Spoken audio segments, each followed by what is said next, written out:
What's up, Wargamers? You're watching Kaw Valley Wargaming Guild TV. I'm your host, Josh P. In this video, we're going to be diving deep into the gritty conflicts of the Nachmund Gauntlet, with a breakdown of Crusade rules for this exciting campaign setting. Get ready for some tactical reserves and surgical deep strikes. Let's roll. The Nachmund Gauntlet throws players into a fierce struggle over the control of Sangua Terra's vital capital city. The campaign allows up to 3 distinct alliances vying for dominance, and unfolds across 3 dynamic phases, each focused on seizing control of 4 strategic sites. Control is measured in battle points spent by each alliance. As an alliance exerts more control over a site, they unlock powerful bonuses and, crucially, earn campaign victory points, or CVP. The alliance with the most CVP by the end of the 3rd phase emerges victorious. Adding another layer of strategy, alliances can pursue strategic goals, earning strategic asset points during their battles. These strategic asset points can then be used to unlock additional control for your team, and can also take control away from others. Finally, be prepared for a different style of engagement on the tabletop. Games in the Nachmund Gauntlet will limit the initial deployment of your army and introduce a reinforcement wave mechanic alongside a unique and potent surgical deep strike ability. But before the first shots are fired, some groundwork needs to be laid. A campaign master is pretty much required in Nachmund Gauntlet to keep everything organized.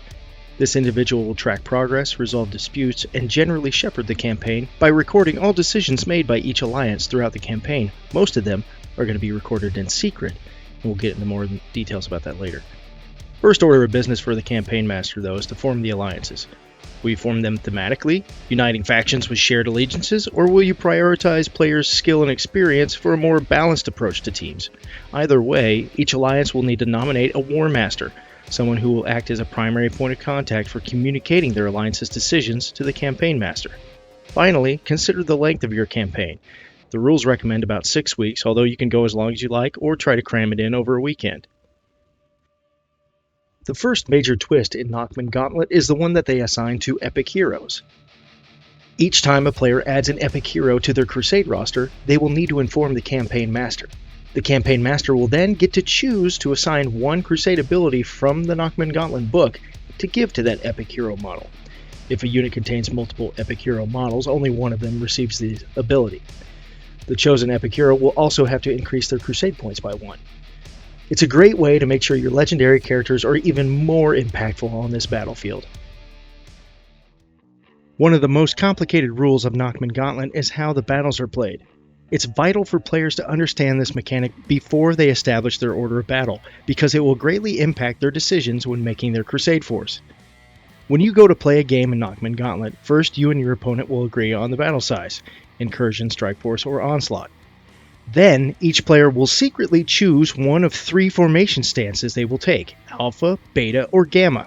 These stances will dictate the points limits for your initial deployment, called your primary wave, and your subsequent reinforcement waves. Once you've chosen your stance, you will muster your primary wave, or your deployment wave. The combined points value in this initial force cannot exceed the limit of your chosen stance. Keep in mind that any unit with a rule stating it must start in reserves cannot be part of your primary wave. Following that, you'll muster your reinforcement waves. You'll prepare a minimum of 2, but you're allowed to muster up to 3.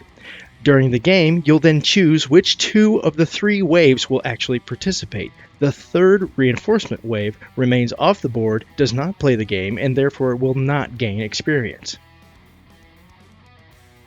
This brings us to the concept of tactical reserves.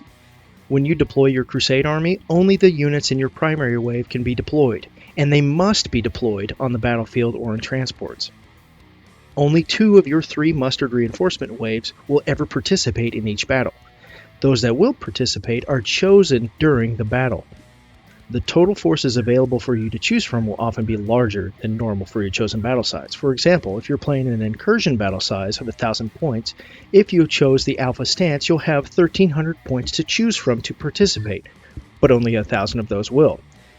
This gives you tactical flexibility. The first reinforcement wave will arrive in the end of your movement phase in the 2nd battle round, where you will choose one of your 3 waves.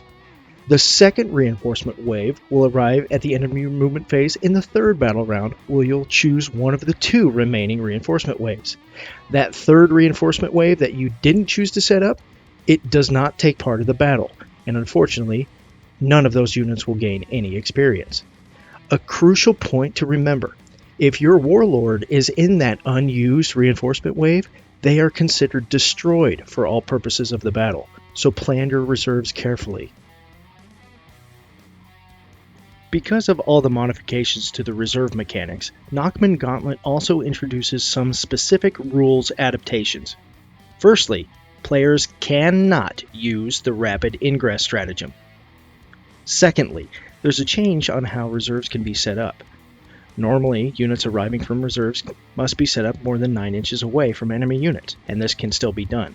However, in Nachmund, also, unless a unit is performing a surgical deep strike, you can set up a unit within 1 inch of your own battlefield edge, even if there's enemy units within 9 inches. Be warned though, any unit set up in this way is automatically battle shocked.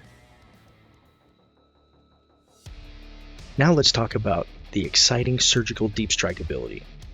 Once per turn, when a unit with the deep strike ability is selected to arrive from one of your reserve waves, you can choose to perform this maneuver. If a unit has a rule that normally allows it to be set up closer than 9 inches from an enemy, you must choose between using that rule or the surgical deep strike rule. You can't do both at the same time. When performing a surgical deep strike, you set up your unit anywhere more than 3 inches horizontally from enemy models. Then you must take a deep strike test, which involves rolling 2d6. For each enemy model within 9 inches of your unit, excluding those that are battle shocked or have an OC of 0, you must subtract 1 from the result. You'll then consult a table in the rules to see the outcome of your deep strike. If you're lucky on a 4-up and you pass, your unit can act normally that turn and potentially perform a 3-inch charge. If you're unlucky though, you may suffer a deep strike mishap. This adds a layer of risk and reward to your deep strike deployments. Now that you know how games in Nachmund Gauntlet are played, what is your alliance's ultimate goal? Controlling Sangua Terra. You do this by controlling 4 strategic sites. At the start of the Crusade, alliances will have a control value of 0 at each of the 4 sites. The Crusade Master will maintain a campaign tracker throughout the Crusade to show how much control each alliance has at each site. The control level at each site is increased based on a comparison of battle points spent by each alliance. At the end of every Crusade game, players will earn battle points based on the outcome of the game. Players will communicate to the campaign master in secret which site they want to assign all of their battle points that they earned during that game. All battle points earned in one game can only be assigned to one site. You cannot divide up battle points. At the end of each phase, the campaign master will then compare the amount that each alliance has spent at each site. Control level rewards will be assigned based on the results. In the case of a tie, all tied alliances receive the second place reward, and any non-tied alliance receives the third place reward. In the case of a tie for second place, the tied alliances receive the third place reward. As the campaign phases progress, the rewards for each will increase, ensuring that the ultimate victors are not decided right up until the very end of the campaign. Once an alliance achieves a control level of 3 or higher at any of the sites, they gain that site's bonus until another alliance manages to gain a higher control level at that site. It's a constant tug-of-war for influence. Let's take a look at the bonuses these strategic sites offer. The Praefectus Bastion bonus grants an alliance an ability to muster up to 4 reinforcement waves instead of the usual 3. This does not let you deploy more units in a game, but provides greater flexibility when planning your reserves. The Tower of Murmuration allows the alliance controlling it to gain 1 additional strategic goal at the start of the next phase.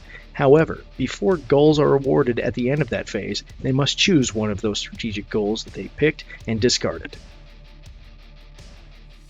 If your alliance controls the Emperor's Voice Grand Battery, when playing a game, each time an enemy unit is set up from reserves, roll 1d6. On a 5-up, that enemy unit suffers d3 mortal wounds.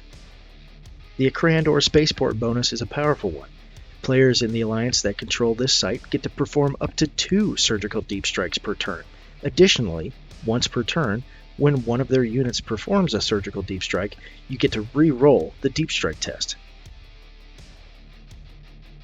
At the start of each phase, each alliance will secretly select one strategic goal out of the Nachmund Gauntlet book.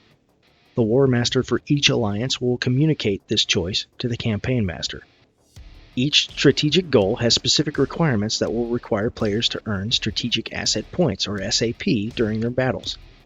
After each game, players must allocate all of the SAP they earn to one of the 4 strategic sites and inform the Campaign Master. Much like battle points, Strategic Asset Points cannot be divided. All of the points earned in one game must be assigned to one site, in secret. At the end of the phase, the Campaign Master will reveal how much SAP each alliance spent at each site, and will check to see if the strategic goals for each alliance were achieved.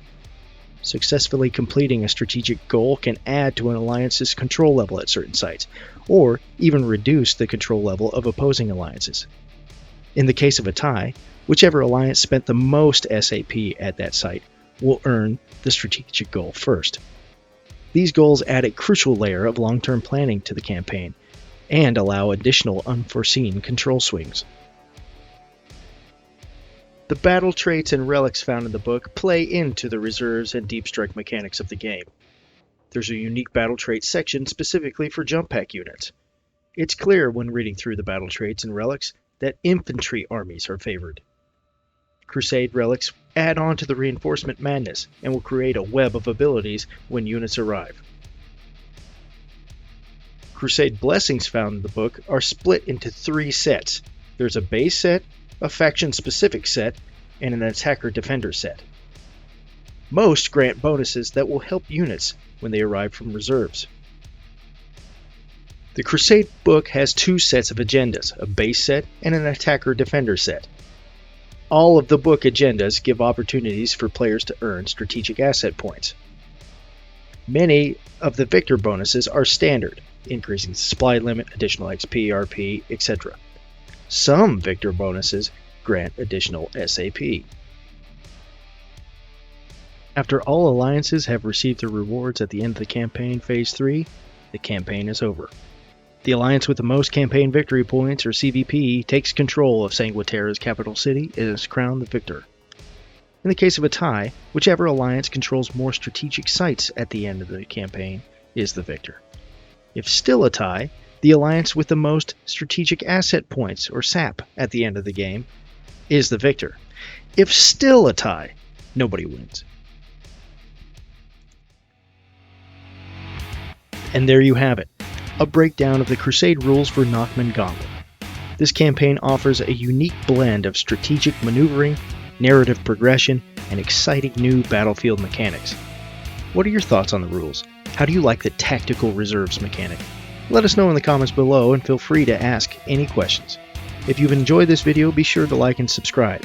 If you'd like to become a Caw Valley Wargaming Guild member, follow the QR code on screen or click one of the links below. Thanks for watching, and maybe we'll roll dice across the table.